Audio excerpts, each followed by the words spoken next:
Salam sejahtera teman-teman. Kalau seandainya ada satu yang saya bisa kampanyekan dalam situasi musim infeksi ini atau hubungannya dengan bagaimana menghambat proses penuaan, mungkin jawabannya cuma satu, yaitu saya akan mengkampanyekan yang namanya latihan pengencangan otot rangka.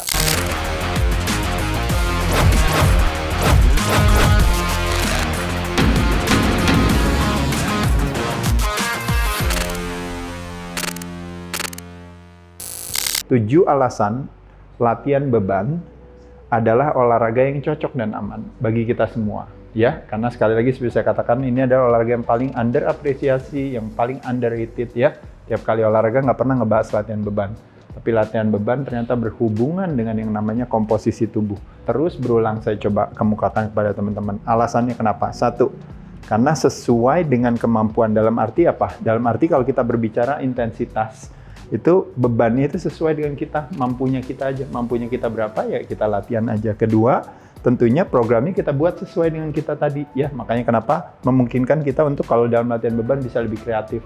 Beda kalau kita dalam olahraga permainan, kita kan harus ngikutin permainan, harus tergantung sama teman, harus ada durasinya, harus ada tempatnya dan sebagainya. Di latihan beban tidak membutuhkan hal tersebut, ya. Jadi sekali lagi, nomor satu adalah bisa sesuai dengan kemampuan kita masing-masing, ya. Yang kedua, teman-teman kita lihat lagi di sini, tidak ada gerakan yang menyakitkan. Dalam arti apa? Biasa kadang-kadang kita olahraga kan kepaksa harus melakukan gerakan tersebut, tapi ternyata kok nggak nyaman gerakannya.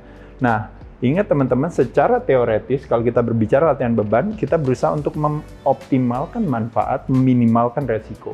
Makanya kenapa kita belajar namanya resistant training spesialisasi, terutama buat teman-teman yang di anak-anak Institute, ya. Kayak belajar gimana sih caranya gerakan yang tepat dan benar gitu. Jadi sebisa mungkin kita meminimalkan gerakan tersebut membuat kita jadi sakit dan cedera, tapi seoptimal mungkin kita mencoba mencari cara gimana gerakan tersebut bisa mendapatkan hasil yang paling optimal. Otot yang kita targetkan mendapatkan kebermanfaatannya. Paham ya teman-teman sekalian? Jadi alasan kita memilih latihan beban, kan latihan beban itu bisa dilakukan dengan nyaman. Kalau gerakannya sakit, pasti kita bilang udah jangan lakuin, ya. Tapi kalau gerakannya nyaman, boleh lanjutkan lakukan. Tidak ada gerakan yang salah kalau dalam latihan beban. Yang salah itu adalah kalau seandainya menyakitkan, gitu ya. Lanjut lagi nomor 3. Nah ini, there is no such thing as one size fits all. Everything is all about precision and personalized. Nah ini yang namanya tadi.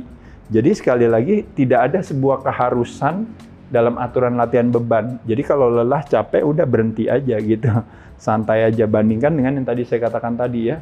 Banyak terjadinya kayak orang jadi stroke, banyak akhirnya orang jadi misal serangan jantung, mungkin ada satu dan lain hal, disebabkan karena kalau misalnya olahraga tertentu, akhirnya kita harus tetap terus memaksa diri kita untuk terus melanjutkan itu. Tapi kalau latihan, misalnya kita nggak kuat, ya udah kita berhenti, kita istirahat. Misalnya kita bilang, saya mau bakar lemak, saya istirahatnya 1 menit. Tapi kalau seandainya saya bilang, saya mau tambahin deh istirahatnya karena saya masih capek, tadi otot yang terlibat banyak. Boleh nggak dinaikkan durasinya? Boleh, nggak ada masalah. Tapi begitu kita kuat, boleh nggak kurangin durasinya? Boleh, nggak ada masalah juga, ya. Jadi sifatnya adalah benar-benar fleksibel. Lalu selanjutnya lagi yang nomor 4, yaitu adalah tidak perlu pemanasan yang terlalu lama. Nah ini juga, jadi artinya tidak perlu makan waktu. Kenapa? Karena latihan beban sendiri bisa dijadikan sebagai pemanasan.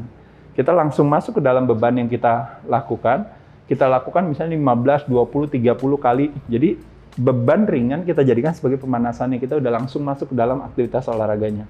Nggak harus kita misalnya harus lari dulu, kardio dulu berapa menit baru melakukan latihan beban.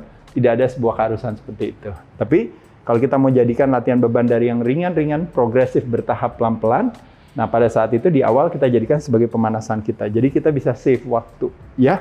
Lalu yang kelima yaitu adalah tentunya adalah is comfortable, nyaman gitu ya. Bisa dilakukan dengan tubuh sendiri. Nah ya kan, push up, plank, bisa squat, bisa lunges, bisa sit up, bisa reverse sit up, leg raises, seated, bisa hanging leg raises, bisa lying leg raises, dan sebagainya. Dengan alat bantu.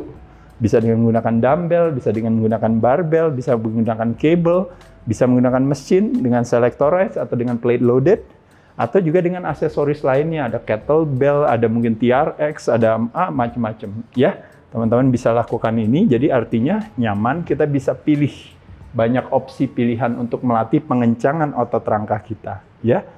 Next, lanjut lagi, kita lihat.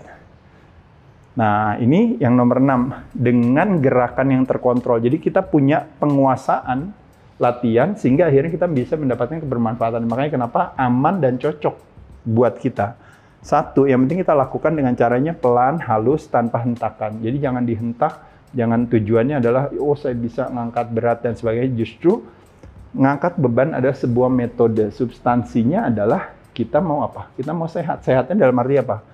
Kita bisa punya komposisi otot yang optimal, kita bisa meminimalkan lemak yang ada di badan kita bisa menguatkan tulang kita kepengen cairan di tubuh kita seimbang, dan organ tubuh kita juga istilahnya lestari kesehatannya ya gitu. Artinya jantungnya kerjanya jadi normal juga, optimal kalau kita juga nggak kelebihan berat badan dan sebagainya ya.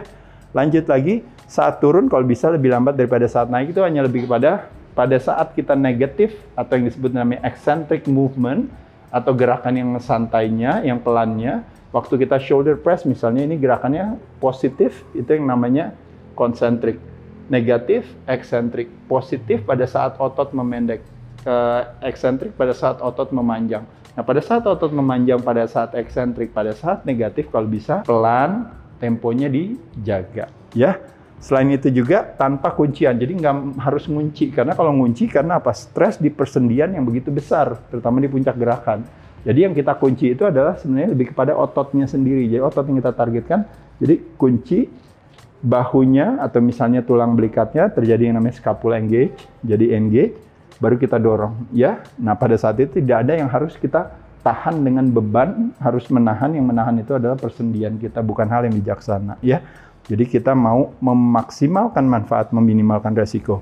Tanpa ayunan, jadi maksain. Jadi kadang-kadang sekali waktu memang ada yang namanya wither cheating principles. Ya, yang tujuannya adalah memberikan kesempatan kepada kita dengan sedikit ayunan. Kita akan punya yang namanya pengalaman untuk mengangkat beban paling berat sehingga stres yang diterima oleh otot yang kita targetkan jadi lebih optimal tadi gitu ya. Jadi bisa pernah merasakan experience tersebut. Nah, kita boleh pakai ayunan, tapi kita nggak mau memakai ayunan itu yang terlalu banyak sehingga nanti akhirnya terjadi potensi cedera. Atau kebalikannya, memakai ayunan sehingga akhirnya stres yang diterima oleh otot juga nggak maksimal. Nanti sayang cuma buang-buang waktu aja. Ya. Lalu yang selanjutnya yaitu adalah irama gerakan gitu ya. Gerakan kita itu harus mengikuti irama nafas kita. Jadi tarik, tarik, tarik ya. Gerakannya sama ya, jangan tahan napas. Dan yang terakhir adalah tentunya adalah segala sesuatunya take one step at a time. Itu yang namanya progressive. Kadang-kadang orang bilang progressive overload, itu bertahap sesuai dengan kemampuannya masing-masing.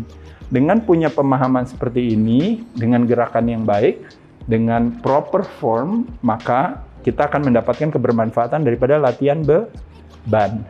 Dan yang terakhir, nah kembali lagi saya katakan tadi, justru semakin tua, kebutuhan kita untuk latihan beban semakin tinggi gitu. Nah, tentunya kenapa semakin tinggi? Karena hubungannya dengan komposisi tubuh kita, dan juga kita bisa melakukannya dengan cara yang apa? Dengan cara yang baik. Makanya kenapa kita akan dapatkan keamanan dan kita berusaha untuk punya pemahaman tadi sehingga jadi lebih efektif, lebih tajam.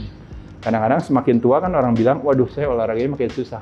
Tapi kebalikannya, di latihan beban semakin tua kita bisa punya improvement yang baik di sana. Ya, kurang lebih demikian 7 aktivitas olahraga latihan beban tadi yang saya akan kampanyekan kepada teman-teman sekalian sebagai salah satu jenis aktivitas olahraga yang cocok dan aman, terutama dalam kondisi hari ini. Saya ucapkan terima kasih teman-teman, semoga bermanfaat informasinya. Cheers.